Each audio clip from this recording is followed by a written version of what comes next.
ئەوانەی کە زیاتر لە دەرەوەی وڵاتن کە بێنەوە بۆ کوردستان کوردیەکە نازانن. من لە کۆنترین باخچەی منداڵانی سلێمانیم کە ئەم باخچەیە بە ناوی سلێمانیەوەیە کە یەشەکە لە کۆنترین باخچەکان کە لە شای سلێمانی داکراوەتەوە کە بەردەوام چالاشی تێدا بانجاب دەگەێنرێت و ساڵانێکە منداڵان پەروەردە دەکرێت لەم باخچەیەوە. بنەچمە لای مامۆستاهاشە کە بەڕێوەبەری ئەم باخچەیە سڵاوە لێبێ من خۆشم لێرە تەلەبە بووم ساڵانێکە لێرە بووە سڵاو لێبێ ئەمڕۆ نمایشەکان چی بوون چیتان کرد؟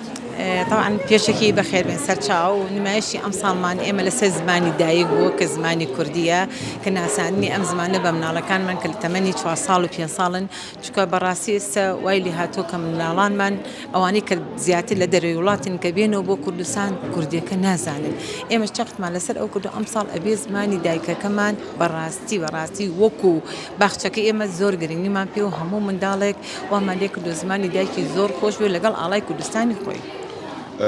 ئێستا ئەرکەکە وەزان پۆرسر بووە لەو سەردەمەی کە لە پێشترە هەبوو موبایل هەیە ئایپاد هەیە تەلەڤیزۆن هەیە کە ئەمانە هاڵتیان زۆر ئێوە چۆن واکەن کە مناڵەکان دوور بخەن لەم بابەتانە؟ طبعا من لێرە دەستخۆشی لە مامۆستای هونەرەکانە کوم بە تایبەت هەموو مامۆستاکانم وا بزانم ئێستا ئێوە لەو دیبوون ئەلان کرا کە ئێمە لەسەر ئاستی هەرێم ئەم ساڵیش یەکەم بووین. ئێمە مامۆستاکانم گرنگی بە مناڵەکان بە ئیشی دەست و وێنە کێشان بۆی دوور بن یعنی وایان لێکن کە لە ماڵیشەوە مەشغوڵ ئێوە بن واز لە ئایپاد و مەسەن تیڤی ئەوانە بێنن بەس خەریکی ئیشی دەستی خۆیان بن چونکە لێرە ئێمە چۆن ئەڵێ جیاوازی لە بینی ئەو مناڵانی کە خۆیان ئیشی دەست و ئەوانی کە وێ ناکەن ئەوانی کە بڵین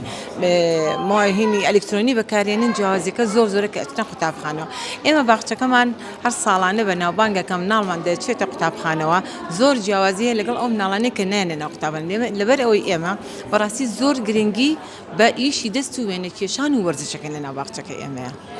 بەدەر لەو بابەتانە کە چی ئەکرێ بۆ بابەتی پەروەردەیی کەوەی کە دوورکەونەوە لە هەم ئەلکترۆنیەکان هەم ئەو وشە ئینگلیزی و عەرەبیانی کە هەیە لە ناو زمانەکەیە.